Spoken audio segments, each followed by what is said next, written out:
Hello, everyone, and welcome to the Roach Wiggle March 28th, 2024. Elsie won't be able to make it today, but we'll be here in Bug Spirit. We're also on time. I guess I'm pretty good at being timely. We're also at the time of year where I start fighting with the shade to get some degree of natural light in here. And I'm thinking we're going to just go with this, and we're going to close this, unfortunately.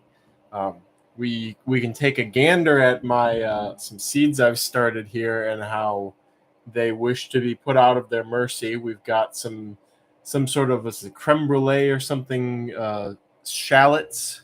I started here. They germinated in 2 days. I put them on top of one of the lights in here, and they just all popped off at the same time.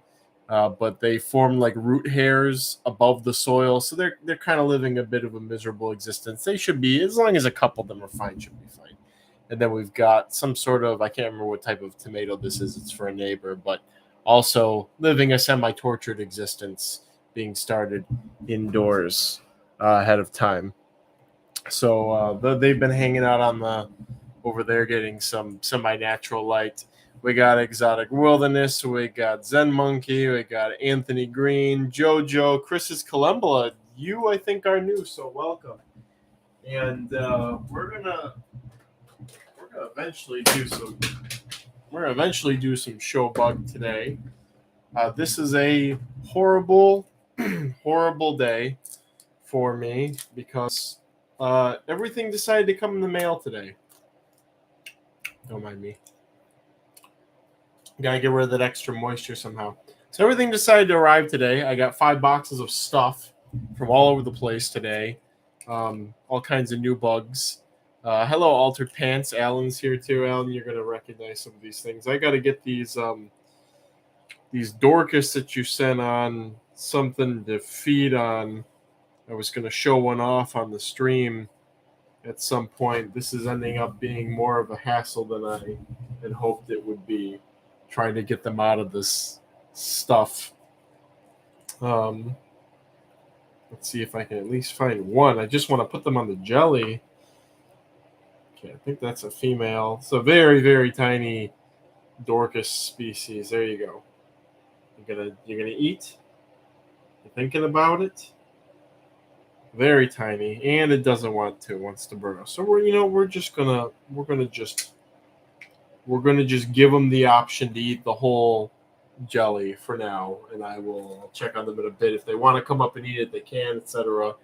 That was going to be one of my show bugs for today, but alas, they are not cooperating at the moment. Well, we'll get them out eventually. I just want to make sure they have some stuff to feed on. I've got a baggie of some Alabama genotype allium here. I put out a hit for native allium. I think it was a week ago, maybe. Time is distorted. It was a week ago. Put out a hit for native allium, and somebody provided, and so I'm just trying to get different types of allium, native ones, to see different populations have different flavors and tastes and whatnot. Allium canadense in particular, the one that I have from Michigan, man, I lucked out with this thing. It makes like big bulbets at the top, and they're really good and tasty, and it grows in just about any soil. So I'm hoping there will be some magic with other allium from somewhere around the U.S. So there's that going on. We got, what else we got going? Obviously, all kinds of things going on. We're spring. It's been a little cold lately. It's starting to warm up. We're almost into April. There will be no live stream next Thursday because, as we all are aware, the auction is next weekend, Friday, Saturday, Sunday. So I will be torturing myself for 3 days for your amusement. And that's that. Let's see. There were some bug things I was going to bring up for stuff about, like, things that were doing well. Pseudopolydesmus flat millipede has bred for me once more, very abundantly. We may see those up for auction, and if chains here, chains had some kind of sustaining levels, but now this is, I think it's probably the same species, two different localities that I have now that are doing well in a setup that I originally put them in, and then I failed with them because it got overrun with something. What got in there? Setup got overrun with bumblebee millipedes, that was it, and something else. And they outcompeted the pseudopolydesmus. So so that was nice. Supposed to get in next week some Anadinobolus arboreus gunlocki and another subspecies. I don't think it's identified. Captive bred. Those are coming in next week. That's going to be fun. I've waited probably a decade to work with gunlocki again, and this person has been wonderful. And they're going to be working with more Puerto Rican stuff, and I'm very excited. Other updates, other stuff, project failures, project things. I think I killed my Ambaphion depressum colony. I think they got too dry without me knowing. So if somebody, those were up for grabs at one or two of the auctions. So I sent some to TJ. So I hope somebody still has them out there. But yeah, I need to restart my depressum. Maybe killed my Chlorocala colony. I'm not sure yet. I think it's a little too soon to talk. Success with a bunch of dynasties. What else? I swear there was something that I looked at and was like, I want to talk about this on the live stream. What else bug-wise? Was it in this room? I don't think so. Exotic Wilderness got some Hemiblabra granulata and Neostylopyga rhombifolia from TJ today. Both nice acquisitions. I think I'm still waiting on nymphs from my granulata. Shouldn't be long though, but Hemiblabra are pretty easy. Love those guys. Geez, this is gonna annoy me. What was I? Okay, the Dorcas are coming up now. They smell the jelly. I hope that they turn towards it instead of try to crawl out. There's something else that I was gonna talk about that's going on. Can't really remember. This sucks. Maybe centipedes? I have something to say about centipedes? No, I don't think so. The millipede husbandry, beetle husbandry, miscellaneous husbandry. I still have stuff to do tomorrow too, but the bulk of non-roach, non-isopod stuff is done in preparation for the auction next week. This Dorcas I received is Dorcas musimon, and I will show them off. It looks like they're coming up because they smell the jelly or they're just trying to get out of the cup. So when they start emerging of their own accord, I'll show one off. So maybe your move.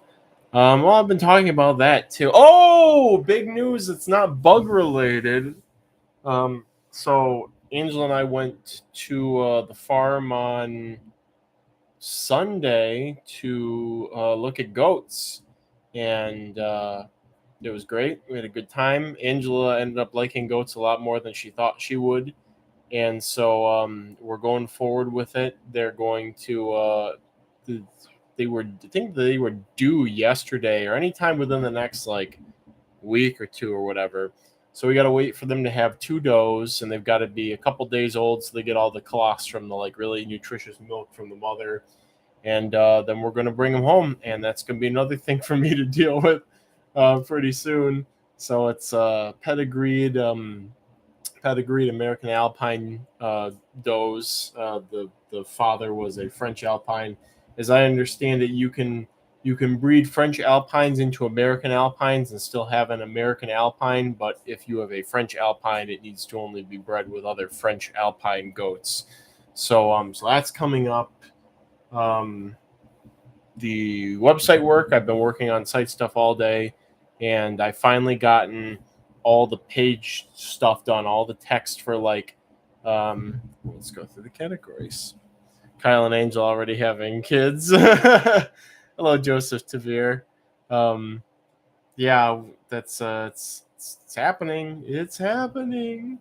Another lighthearted thing of note to those who haven't noticed, I've added a couple emojis to the Discord.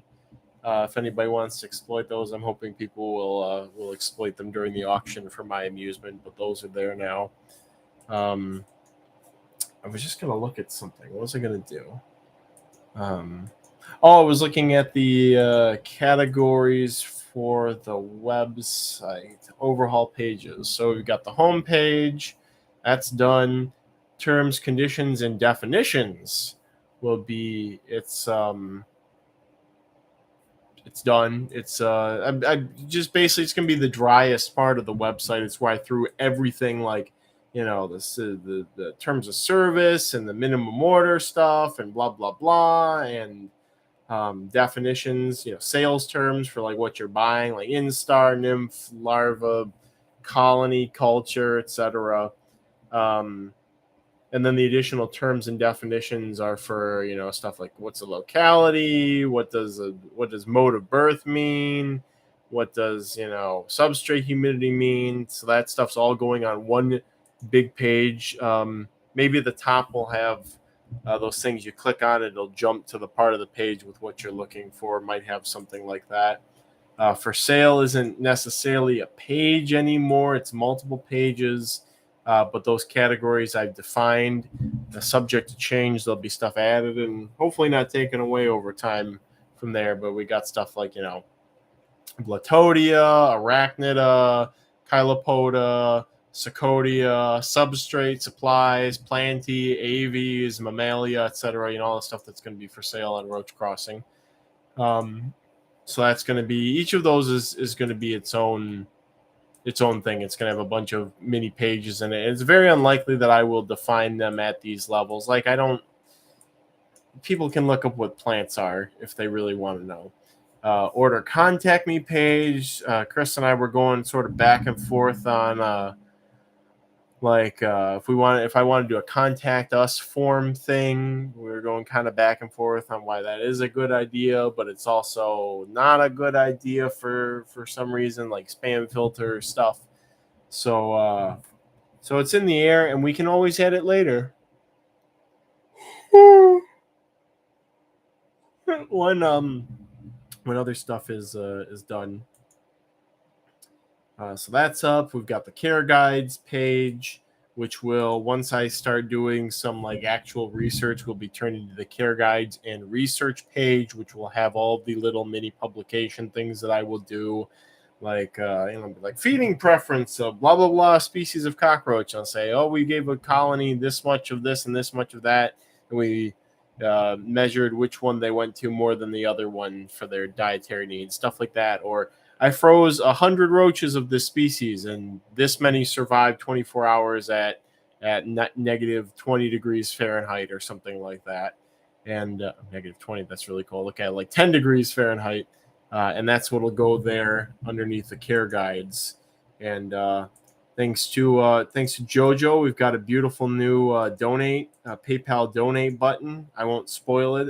It's awesome. It's really awesome.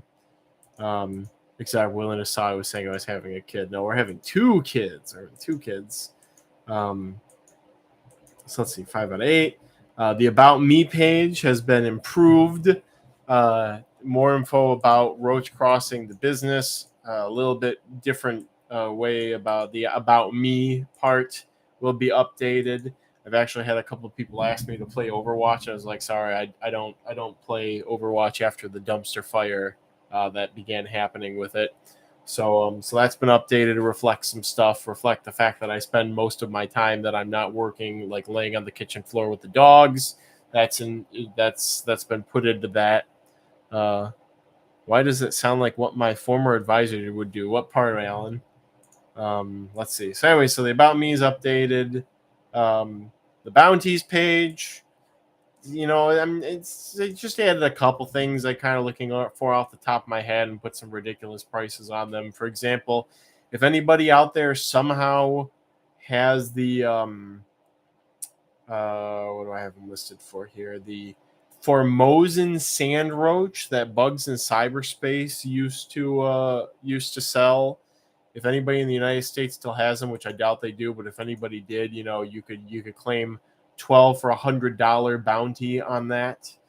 So there's a couple little things tossed on there like that. And over time, I'll keep picking more stuff to toss on there for bounties. And then, of course, I will leave up the claimed bounties so people can see what I've actually gotten from this, which, you know. And finally, the social media page, that's going to be a whole other monster, but, you know, it's going to link to the YouTube. And I don't know if I'm going to do a TikTok or Instagram or what the deal is going to be there, but there will be some other things in the future added into the Rumble with that I will do my best to update, or Angela might do updating of stuff like that for me. So, yep, all that's done. So later today, I have to decide between doing husbandry or there's no decision. I need to put away some of the stuff that I just got in today, or at least set it into larger temporary enclosures. No, TikTok, you're going to introduce people we don't.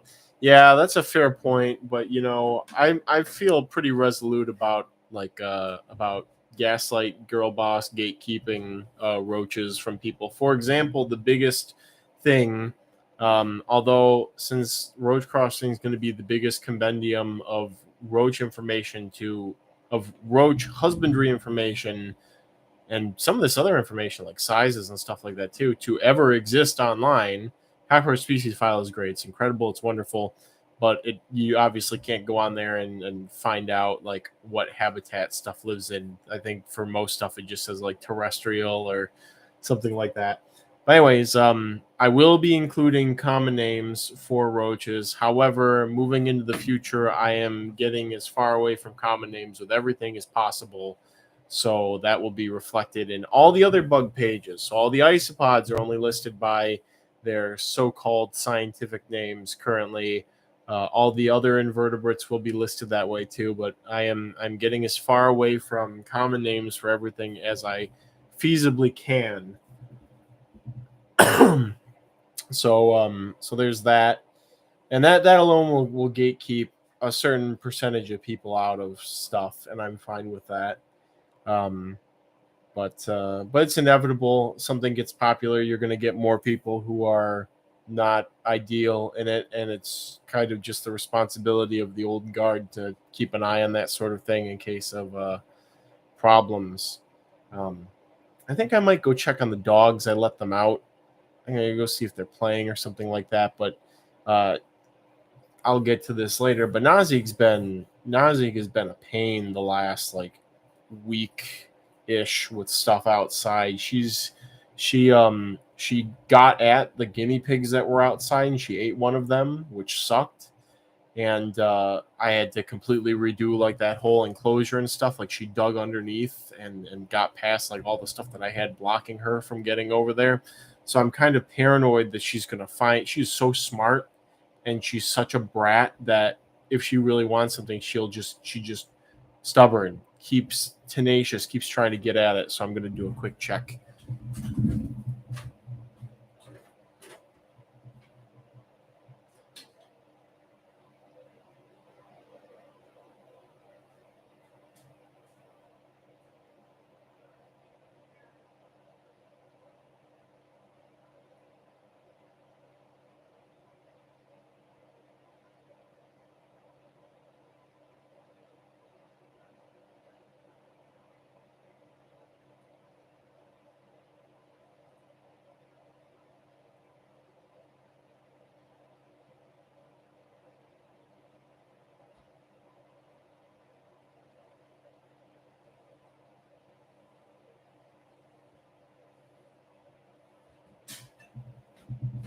All right. I'm glad I did that. So, speak of the devil. So just today, we had somewhere between 8 and 12 baby rabbits born to one of my Dutch rabbits, and I go to check on the dogs, and Nazik is standing on top of the lid to the pen that I have that rabbit in. There's a little structure attached to it so they can get out of the rain and cold and have their babies in, and then there's like an out pen part to it that the rabbits can go out into. And Nazik is just standing on top of it, like on like the chicken wire stuff that makes up the top of the pen thing is just like sagging down, and she's just standing on it like a 120-pound dog just standing on the thing and just staring in. So she's not trained thoroughly with livestock yet, like Victor has been. And so it's like, come on, like, what are you doing? So she's I got her in the house, so we're all good for now. But man, there's so much destruction that dog has caused. Just she's so bullheaded and strong and all this other stuff. But anyway, so also add that to the list of things. We had 8 to 12 baby bunnies born today, probably more tomorrow, and then more next week for sure. So, kind of, how do you keep rove beetles? Which ones? Which of the thousands? How's your gastropod collection doing? That's a good question, Grimdark. So today I lost my Subulina Octona. I didn't set them up nearly well at all. I just threw them in a 32 ounce the first time I had, and they bred, but they didn't last more than like a year and a half of continued breeding. So got another batch, gonna set them up, more thoroughly. And so those just came in today, some Subulina, and then it's gonna take me forever to get the Latin names for all these snails down. But there's just the flame shell, one of the flame shell species I was sent today, which is a moisture loving detritivore, hopefully similar to our glass snails in husbandry, the little glass snails that get into everything if you don't sterilize stuff well enough. So those are supposed to be easy. So two new species. Neohelix are doing great since I started giving them more calcium. Is there another slug or snail? Belocollis are doing great. I did get more mantle slugs in today, so we're going to give those a go with the higher calcium setups. Flamed tiger snail. Yes, I believe that's it, Grimdark. An exotic wilderness. Which of the thousands of native Michigan species of rogue beetle is the other question. So I'm going to go ahead. We've got some Adapocta. Again, this is new stuff. I can learn Latins, but I gotta work with something. A Topochetus species Thai. I gotta work with something to really get it cemented in my brain. I think we've got some copulation attempting to happen here. And poop on my laptop. I don't know if these guys are not going to look their best from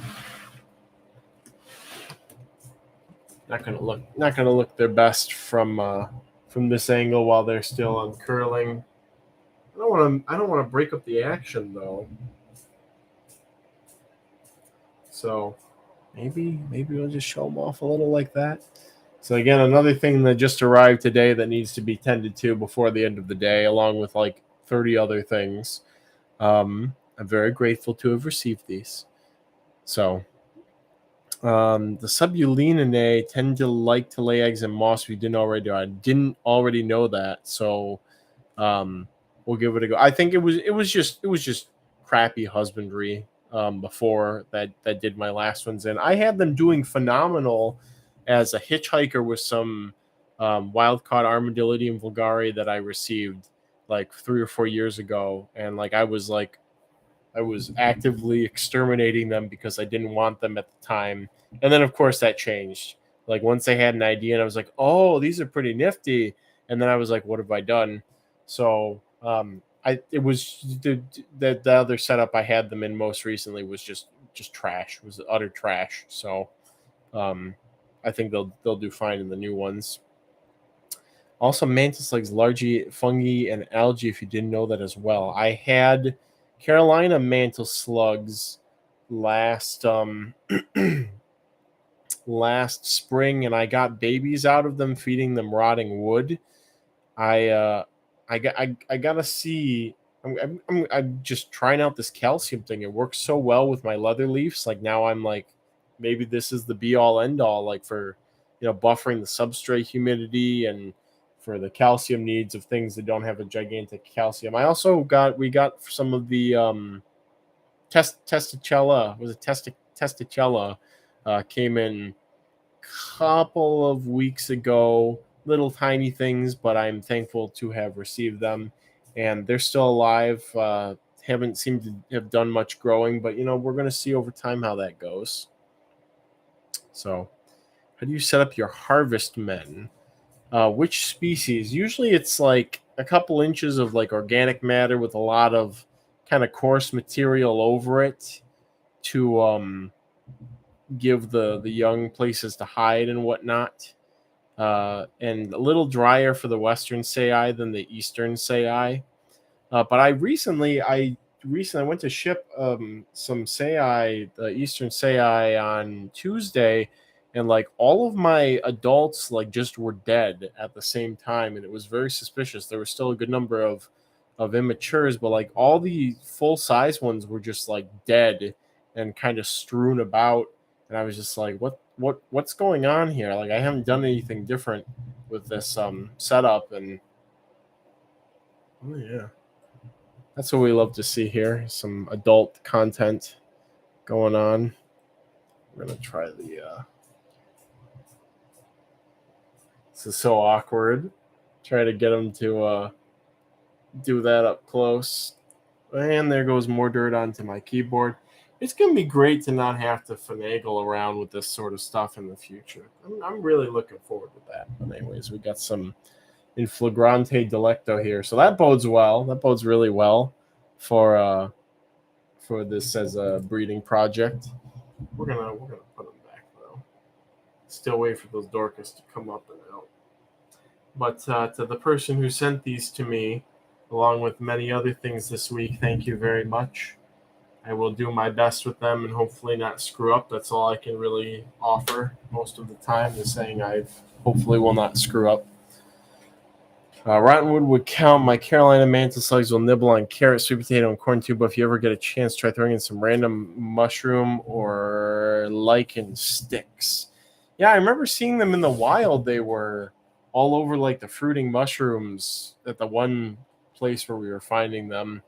So I'm always curious to see like how little stuff needs in captivity versus the wild. So it's I have high hopes from like the biggest one being the Taphiliska situation, where it's like, oh wow, you can cut so many corners in captivity and they don't mind. So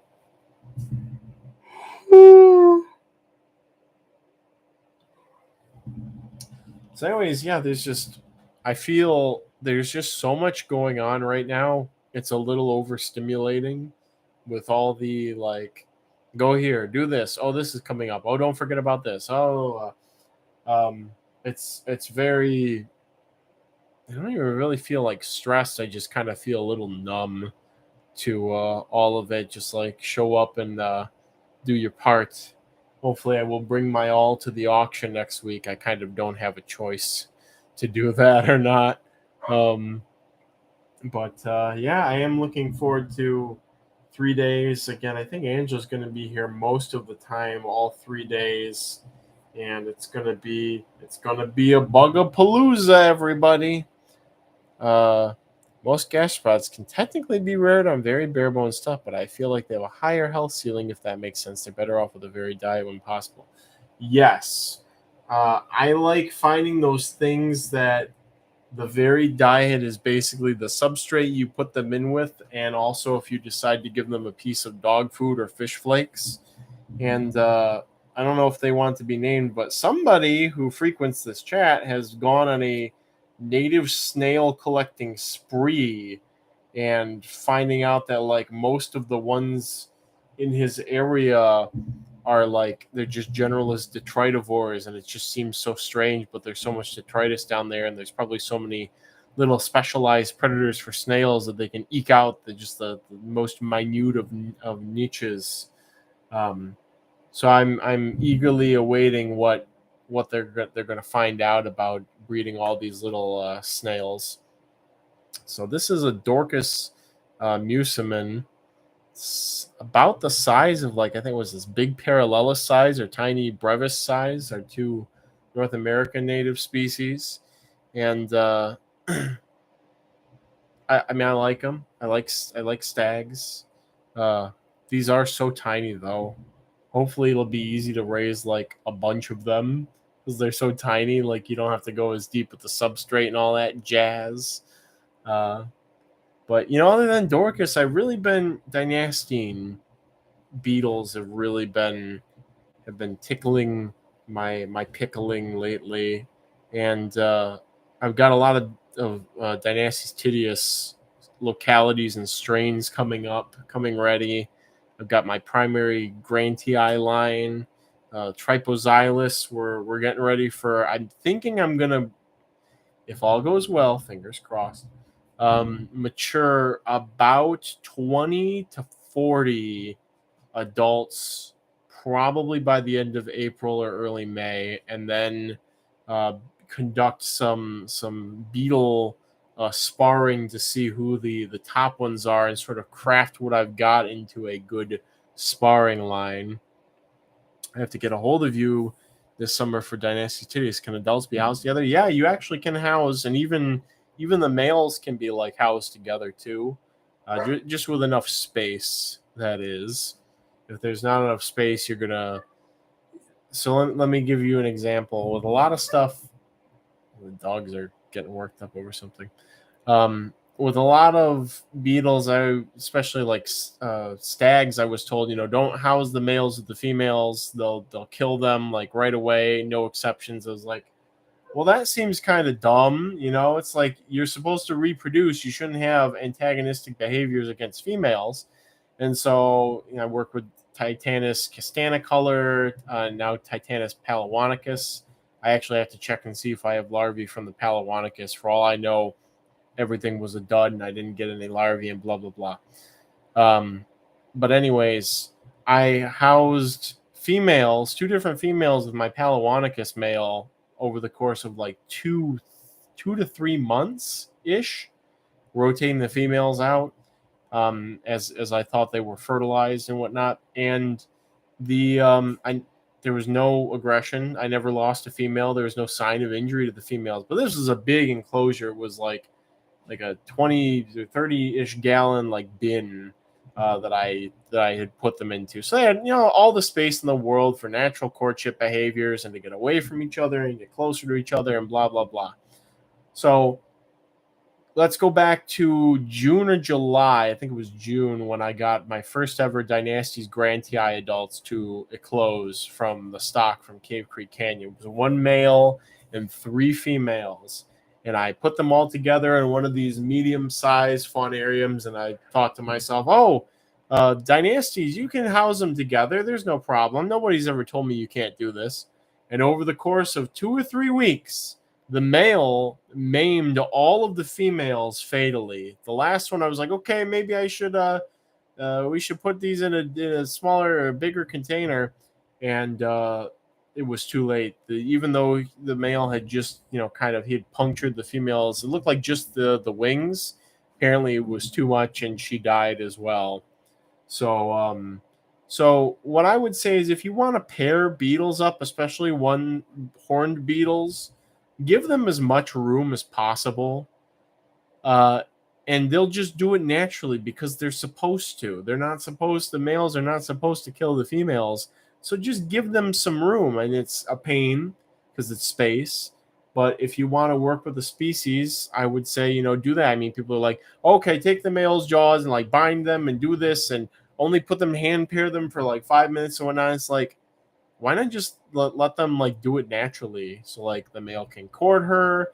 And if they need to copulate multiple times, you'll get better fertility of the eggs and all this stuff. Where do I get some flake soil for them? Well, you're in Holly, so you could find somewhere that has some rotting wood. But Dynastes, Tidius, and Grantii will eat compost too. So what's up? Only half an hour late for stream. Hey, Satchel. The stuff you sent me arrived in good shape. Thank you for that. It was one of 5 boxes today. One of 4 bug boxes. One of 5 living thing boxes.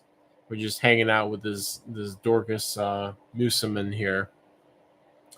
But anyway, so even dynasties will kill each other if they don't have enough space. You need to give them space. And Beatles.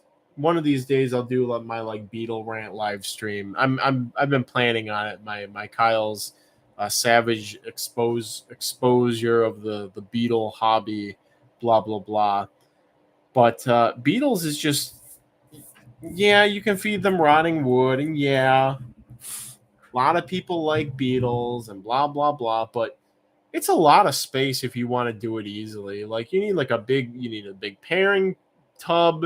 You need like a big tub and lots of wood for rearing larvae, lots of compost type stuff. Seedlings are the exception. Everybody knows I love seedlings, or at least the easy seedlings.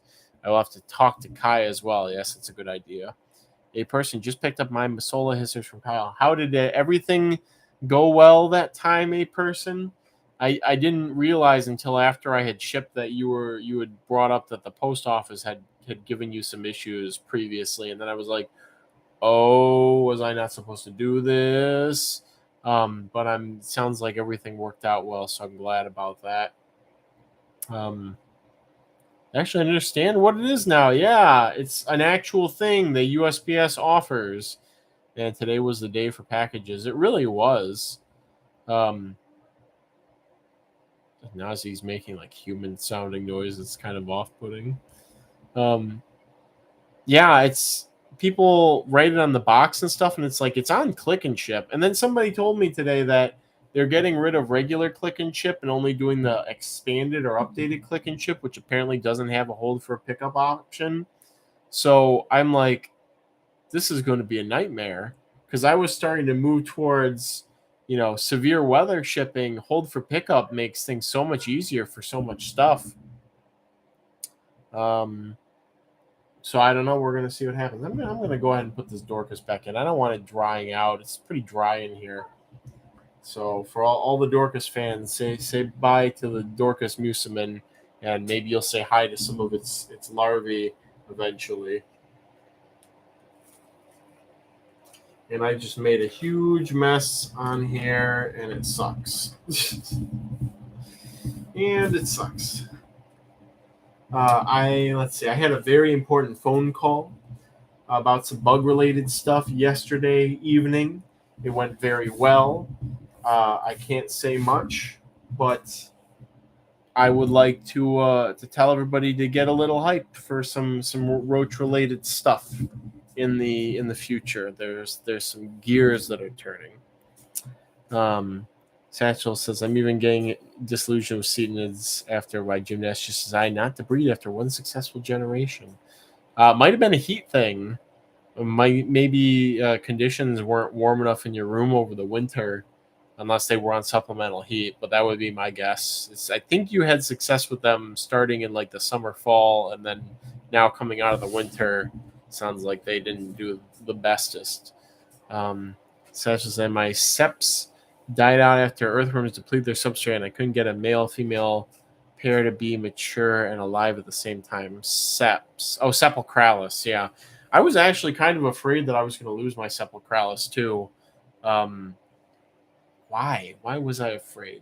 I think they exhausted the substrate, and I added something that they didn't really like to eat. Like, I go back and forth on whether I think they like wood or leaf litter more, and I think I put one of those in there, and they weren't really touching it. It was like, oh no, I'm doing my colony, but then I checked on them yesterday, and they were back to thriving. So I like that. I like things that do that. Those are good bugs. On the site, do you plan to add in a thing for ice spot permits and what we need for ice spots to sell? Possibly. I will not be putting that in the foreseeable future, and that's a conversation I would like to have for another day, because there's a lot of shenanigans going on with that thing. I talked about it briefly a couple of times, but if push comes to shove, there will be some major changes. Push has not come to shove for myself or a lot of other people, so I will not be changing my course is the short answer. My room is 75F, says Satchel. Yeah, maybe it might be a little on the cool end for getting the adults to really do a lot. I'm not sure. Maybe they depleted the substrate or something. That's how I lost Euphoria Monticola. Switched to a different sub and died. I think, Alan, I just took the Monticola out of the cold room last week or the week before. Nazi is being bratty. Do you guys miss Victor being bratty before? Well, we have the new brat now, making little noises in the background. Anyways, I didn't check to see if maybe I did check, and maybe I found a pupil cell or something for the Monticola. I miss Victor. Yeah, the dogs have been banished to the kitchen, and eventually will be banished to the barn as well. There's just a lot. They just, for their living in the sandy yard and the digging and the running and all this stuff, it was just wrecking the whole house. And Angela and I made the executive decision to confine them to the kitchen, and we do not regret that decision in the slightest. Anyway, so Alan, I haven't seen if the Monticola are even still alive. I think they are. But I just figured, hey, if I warm them up and just sort of take care of them like other Euphoria, eventually I will see adults, and then I can panic and change the substrate and do all this other stuff. So fingers crossed, but we'll see what happens. It would make them one of the rarest and most obnoxious beetles to continue that you can still propagate in captivity easily. Exotic Wilderness is my Klugi I got from you. Just started producing some monkey. Congratulations. It's always nice when you get some production. It's nice when you get a snowball, and it's even nicer when you get a huge snowball of activity in a colony, and then you get a mutant or something pop up. That's always fun. Satchel says, scarab beetles just seem too annoying, especially if you don't have a consistent high-quality substrate access, even on the easy species. I think a big part of it is heat. Honestly, heating of the adults. The Pacnota that I have are all on, the colonies are perpetuated on poor quality substrate. It's mostly frass, and I usually feed them just by burying, now it's handfuls multiple of dog food, and that's what the larvae eat exclusively. But I think what happens is you get another snowball effect of, you get a bunch of adults, they're warm, they're eating a lot, they lay a bunch of eggs, a lot of larvae hatch, the larvae are all eating at the food at the same time, they're all pooping and turning the substrate and kind of like a similar bacterial content as their gut, so they're happier, they're easier to digest things, stuff doesn't get the wrong type of mold, all that stuff on it. And so you gotta build up to that sort of effect with some species. So, that being said, I found more Udicella something suitor, blah blah blah. It's some weird, not published in the West or maybe even published at all, nomen nudum for this Udicella species, but I've gotten a good number of larvae out of them. And so Udicella Schultziorum pseudo warmani, thank you, Alan. So I've gotten a good number of larvae out of those, at least enough to like have double the number of adults to work with in like 6 months or whatever when they start to mature, or maybe less than that. We're going to see, since there's more of them. It's also possible that more eggs are going to keep hatching in that tank, and that will drive up the numbers, and then I can make some available. I might double check them before the auction and see if I can get like a group of 8 larvae or something up for grabs. So I've had some beetle success. I'm waiting on Dorcas titanus palawanicus to check their enclosures. I've got my last Castanicolor male, who doesn't seem like he's the happiest camper, and I just got like some half unrelated females to like mature. So now I'm just like, come on, become active, get active, so I can pair you with him before he dies, because I don't think he's long for this world. I did like my Castanicolor, but Palawanicus might end up being easier. overall, we're going to see if those females are just locked and loaded, laying a bunch of eggs right now. Then that's going to be great. I'll be quite content if that's the case. So I was looking into something I looked at quickly today. I was looking into I need greater consistency and volume of rotten wood / flake soil type materials. I've been going over to my neighbor's house and hacking up some trees he cut down a couple of years ago that have some good white rot and brown rot and red rot and blah, blah, blah inside of them. But that's a finite resource. Buying like fuel pellets and stuff is a more reliable, regeneratable resource. Tank of the Tortoise 56 is WSG. I'm not familiar with that, but welcome. I don't think I've seen you before, so welcome. Find anything interesting inside those trees? No, actually. And I looked. They were mostly being ruled by carpenter ants. Oh, it was good. I appreciate that. Hello and welcome to the Roach Wiggle. Good to have you. I think you are a newbie, so welcome. But yeah, I'm always looking. Do you regenerate brown rot? Hey, Shane, I was talking about you earlier. I've gotten good results of the pseudopolydesmus I just collected in January. I've gotten like a bunch of babies from them from one of the localities. And I'm working on trying to find a good way to do brown rot consistently. I'm really working on it. I think it's going to be the key to some like pill millipedes and stuff. So, but I don't really know how to generate more of it. I've got that one mycelium from Huntsville, Alabama, that seems very promising for stuff, and I don't know if it's what. It kind of looks like it might be a brown rot fungus, but I'm not sure. It's just I don't have enough of it, Zysokar decided to not exist. Going to try clay base.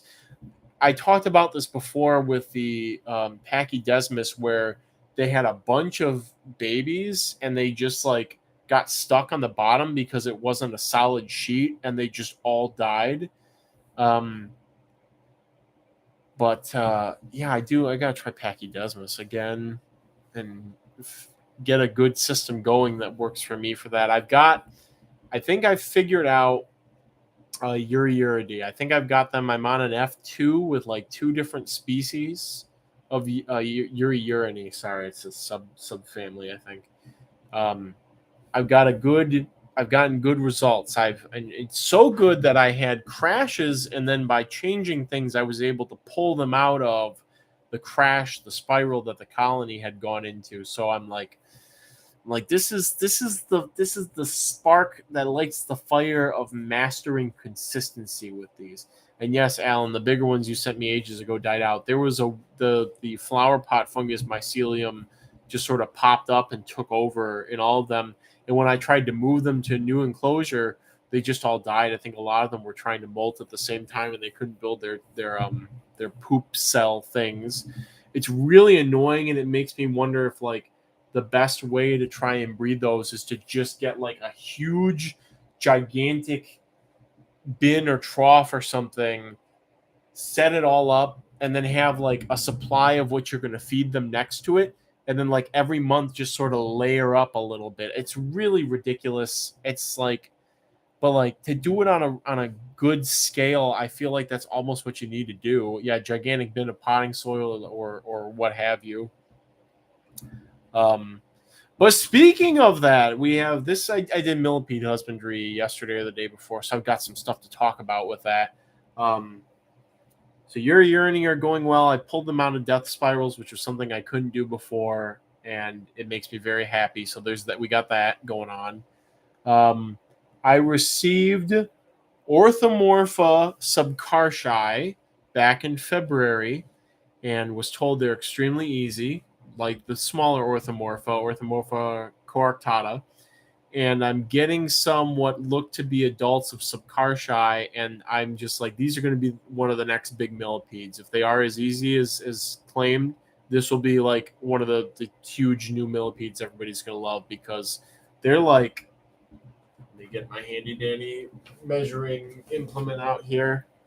Also, pardon, there's a single little filth fly that got into the house today, and it found its way into here, and it's the thing you keep seeing flying around, and I can't freaking get it because it's just too fast. But anyways, the adult size on the Orthomorpha subcartii is about, I think, 55 millimeters. So it's a big, flat, big, colorful, flat millipede, and easy to breed, so people will fall in love with it instantly. So I'm really hoping that those continue to do well, and I get past just having the adults, that there's a flood of babies soon. And then Oxidus level easy. I actually haven't had very good when I tried to breed Oxidus in setups, I've always failed. But when they've gotten in the past, like 5-6 years ago, I didn't have any issues. They just sort of did their own thing and took off on their own. So I guess satchel level, Oxidus level easy, yeah, probably. Damn, my message got filter. You're talking about a pill mill breeder guy. I also received 3 species of pill millipedes today, varying quantities of them, and those are high priority for me to set up. I'm gonna do the plaster of Paris style enclosures for these pill millipedes that I've received and see how it goes. I lost one Glomerus pustulatus in the setup that I currently have. I think it just was not very vigorous from the get-go.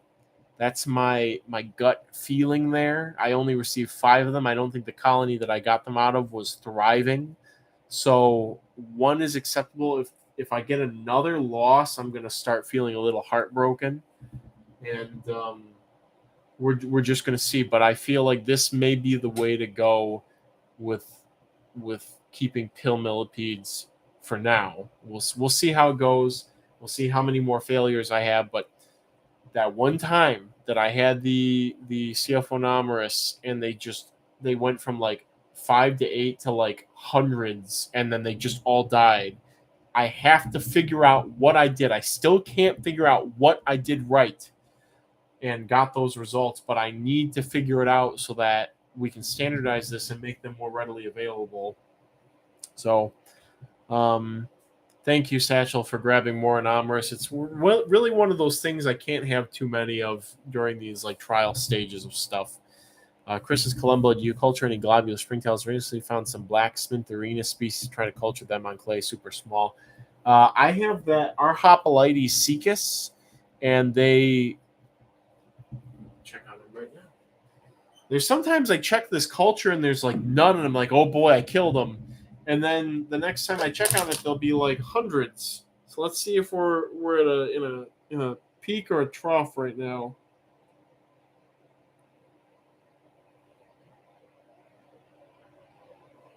It's also poor lighting. That's helpful.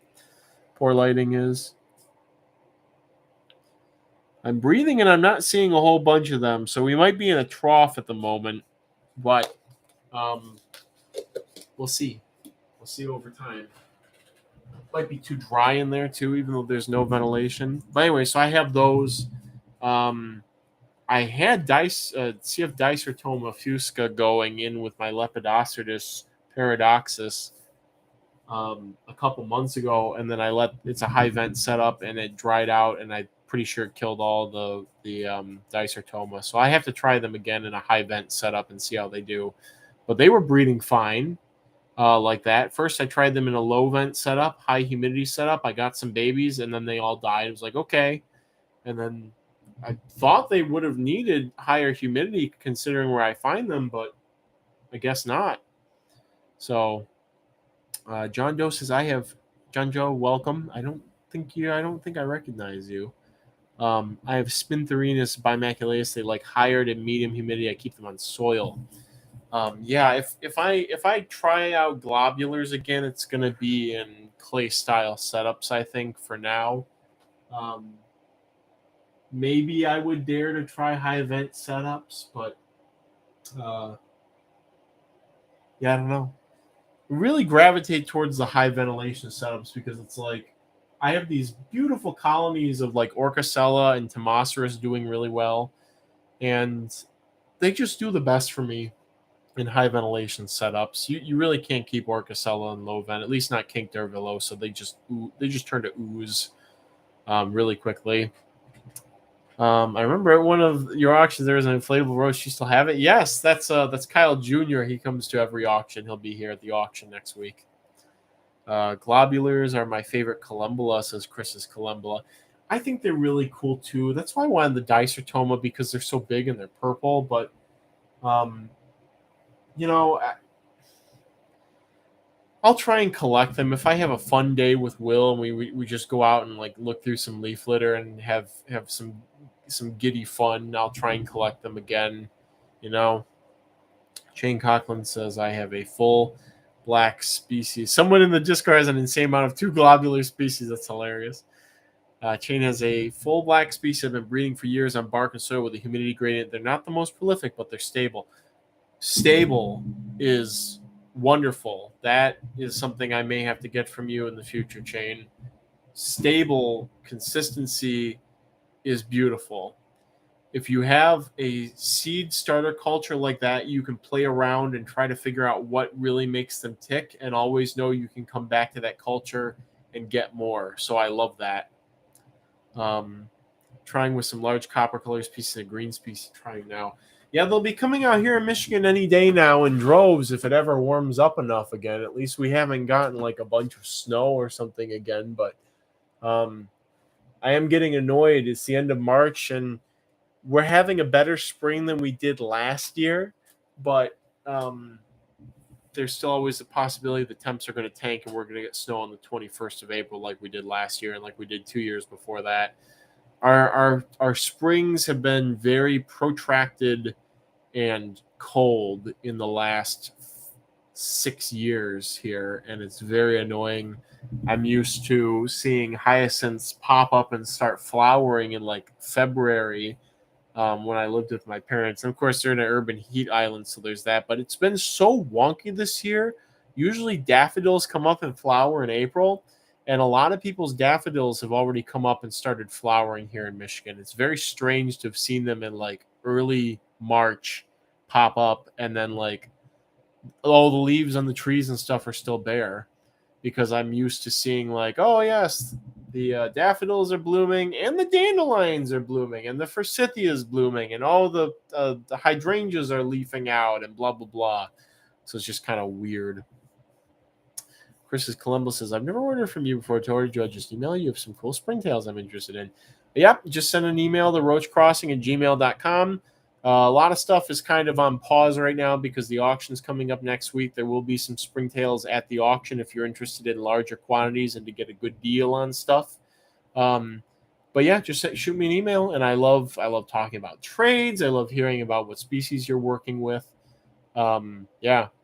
A person read 2 species. It was Spintherinus quadrimaculatus, and Catiana Mary E.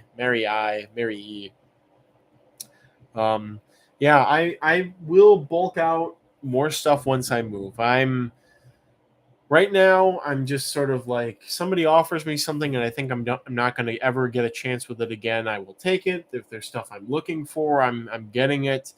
But I'm in this spot where it's like, I feel like a broken record. I'm pretty sure I said this last week, where it's like, I don't want to get too much experimental stuff where I'm like, have to sit down for more than a couple of seconds and let the gears grind on how I'm going to set it up and stuff. I wish I could manage to care literally all about springtails. Springtail people bring me much joy. Being one of you, we all get it. It's different. It's way different than roach keeping and isopod keeping. That's for sure. It's its own separate animal, and I love it. It is tedious to catch different springtails. It's really an event to go out and collect them, like Will and I will do, or sometimes it happens passively, like we collected the now famous Pseudocinella violenta from Bylis, Arizona, was a stowaway with Cotinus mutabilis larvae that I collected. And I didn't even try to breed them. I just dumped them into the Cotinus setup. I did a couple of other things from there, made it into the Cotinus setup too. And they just did their thing. And I think they died out. They died out, except for like 3. And then I put them into a smaller setup, and then they reproduced. And I think then I offered them to some people, and those people were the ones who preserved them, because then eventually I cooked that colony, and then now it's a household name, Springtail. Thanks especially to Ryan. Ryan was publicizing them a lot. TJ was also publicizing them a lot before they had an idea as the Bilus ant Springtail. Fun thing there is they actually were not in association with any ants. They were just generally out and about in the compost with all the other stuff. Use a pooter, then put them on white paper and separate them out. Yep, that's standard protocol for we Springtail people. We Springtail people, let's look at one of my Springtail colonies today. While we're in the mood, we got to capitalize on this magic. They are Ryan's favorite for bioactive now. Yeah, they seem like a good generalist from what I saw when I collect them. I'm going to see if we can get... This is a Tomasaurus vulgaris colony. I'm going to spray them. I'm going to spray them and get them worked up.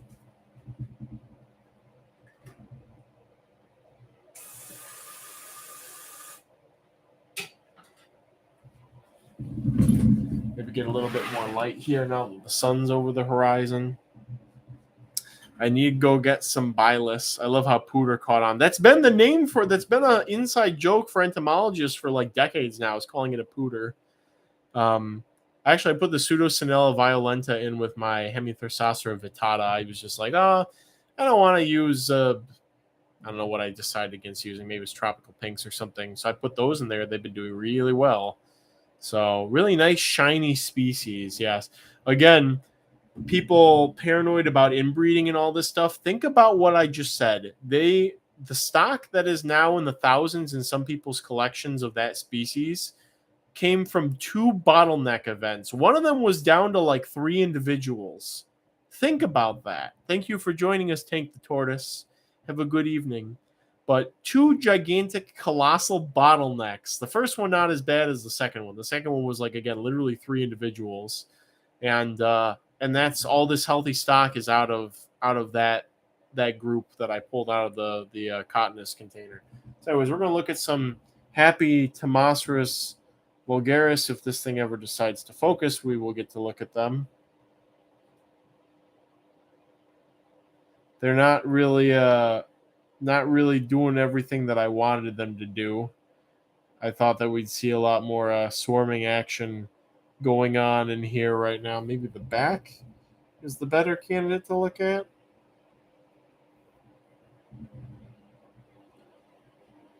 Oh yeah, there's some good activity back there. These guys need to be fed pretty bad, actually. It's kind of ridiculous how much springtails eat.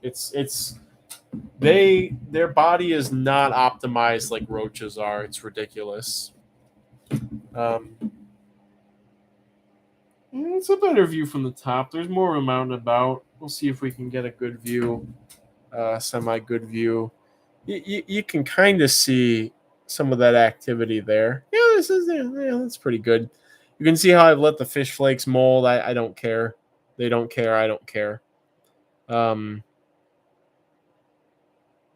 If I move the stuff around, we'd see more of them too. A lot of them are probably in the like horizon in here.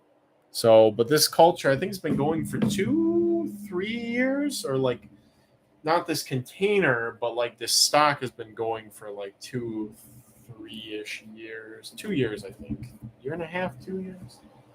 So for arid springtails, Entomobrio, Gricio, or not Gricio elevata, Uno strigata is the industry standard for arid springtails. It is the highest dryness tolerance. And Willosia busci, when I actually can find them in an enclosure, I've tried to breed them on their own a couple times now, and most of the time it ended in failure. So it's they come and go in my cultures when and where they want to. And they've really been disappearing over the last 1.5 years, 2 years. I wrote an article on Roach Crossing about how they would, or no, it's not the article. It's the sale page that brings up how they have these blooms every winter, and that was true for several years. And this last year, they've kind of not really popped up like that. And I point the finger at some of it to being out competed with Uno Strigata, but I think there's still some things that I'm not accounting for. Something else that's going on that I can't really figure out. How do you know if your apples have pesticides on them? By testing them, I guess. I try not to pay too much attention to like whether or not stuff has pesticides, etc. It doesn't necessarily matter in my experience. The best cleanup crew genes survived the bottleneck. Yeah, you could look at it that way with the Pseudocinella violenta. I go out with my pooter and look under the wettest logs and stones, nose an inch from spongy rotten wood, smelling the petrichor. I want to go look in some caves this year. Yeah, that sounds fun. Or even just like any like environment that's just sort of sat and been moist for a while is always prime picking for something. Something that's feeding on the biofilm, etc. Chris needs more arids. Yeah, the Willosea and the Uno Strigata. I had Atrokincta. Somebody sent them to me, and I tried to keep them contained to the best of my abilities. But at some point, they just started getting out of the enclosure, and I'm like, I can't have this. They'll start causing problems with these other species that don't do this. So I kind of put the kibosh on keeping Atrokincta until I have a. You know, I'm trying this new setup with springtails, and it's working well for like high to medium ventilation species, but I tried Orchicellas in it, and they no, they didn't like it. So I might try Atrokincta there. They seemed a little tolerant of moisture conditions, to a bit. Too much unify something humidity in the winter now, says Zen Monkey. I'm not sure what you were trying to say, but I concur with your statement. I'm gonna, since I've got the blinds open, I'm gonna go ahead and put my tortured tomato and shallot seedlings back up there to get some light when the sun comes out again tomorrow. So yeah, I should probably get back to putting some stuff away, putting some bugs away. But if anybody has anything you really want to talk about, anything you really want to share, anything you really want to ask, now's the time to do it. And I'll stick around until everybody's kind of satisfied with that. And then, of course, everybody's going to see my mug for 3 days straight next week, so there will not be a Roach Wiggle. Zero Cool Ninja, hello, Wazaa, Kyle. A lot of people bringing back the Wazaa. What is this? It's like a late 80s.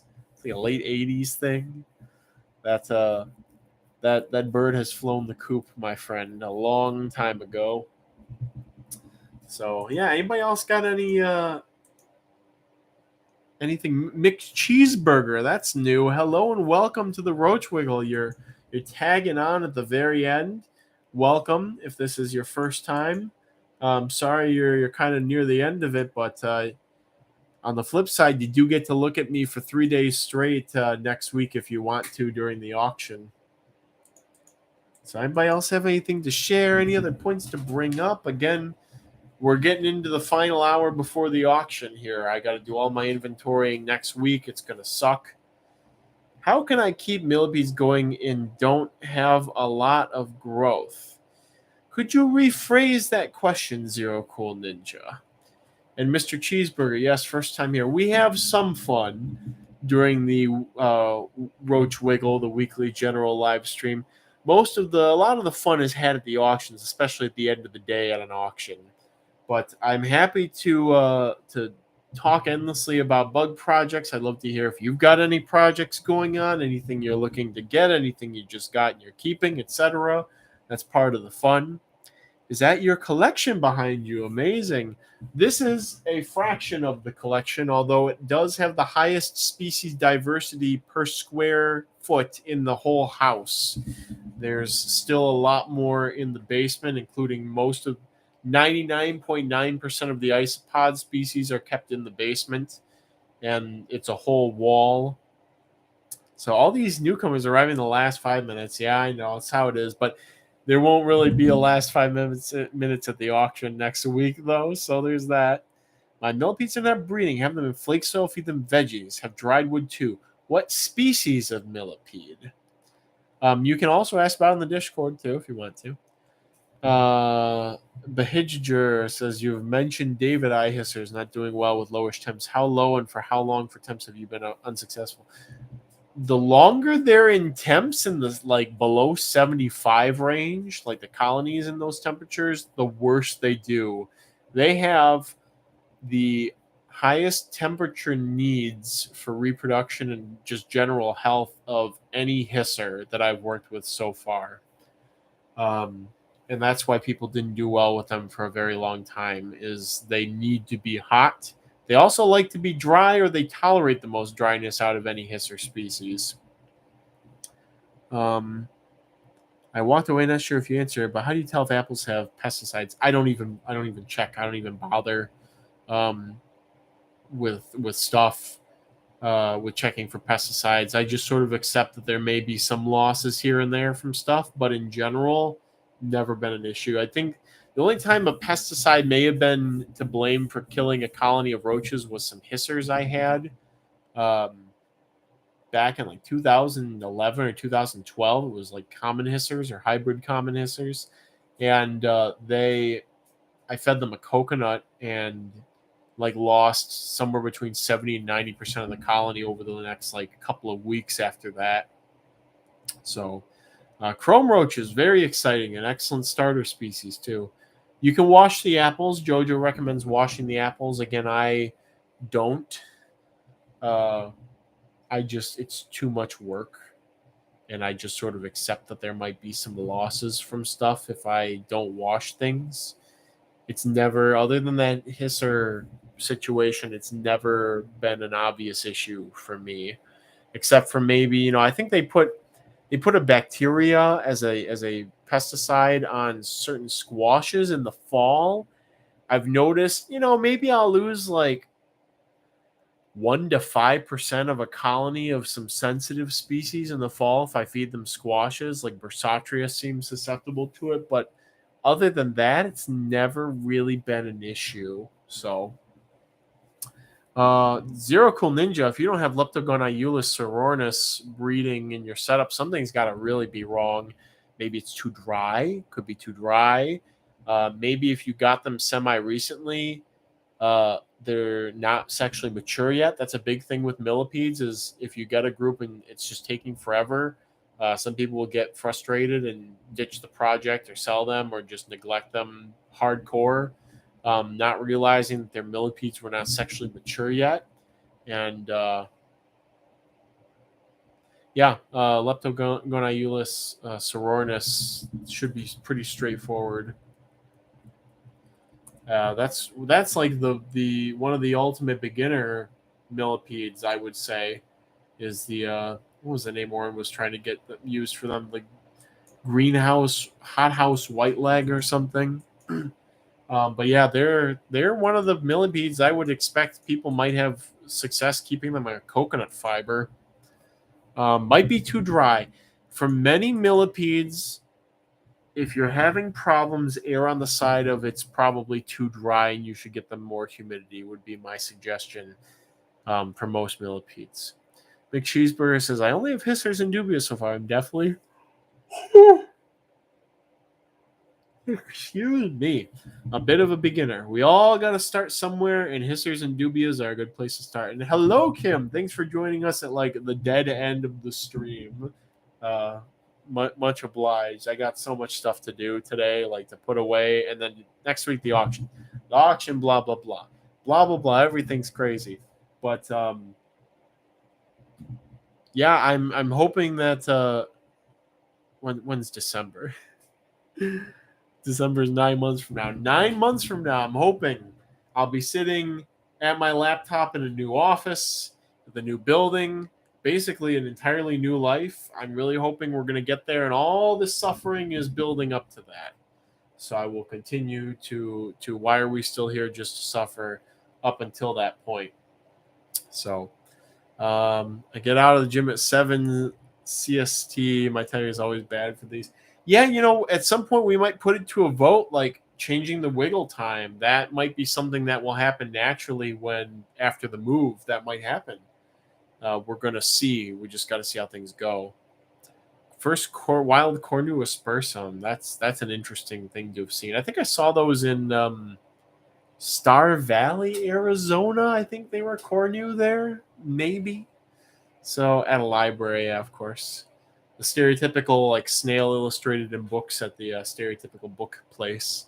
So, okay, everybody. I think we're gonna wrap it up here. I don't have much more to say. We got the auction next week, and that's going to be a barrel and a half of fun. A whole barrel and then a half of a barrel of fun. And that's that. You guys get me for 3 days straight with all my witty sayings, the late night grain pest insanity.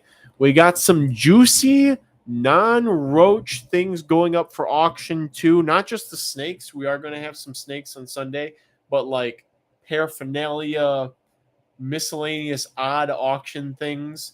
We will have some of those very interesting things, and I think they're going to be amusing to everybody. So, again, thanks everybody for coming out. Get hyped for the auction. We're almost there to the spring Bugapalooza, 6 months from the fall one. And until next week, may your cultures ever be bountiful. Good night, Wigglers, and I'll see you all next week at the auction.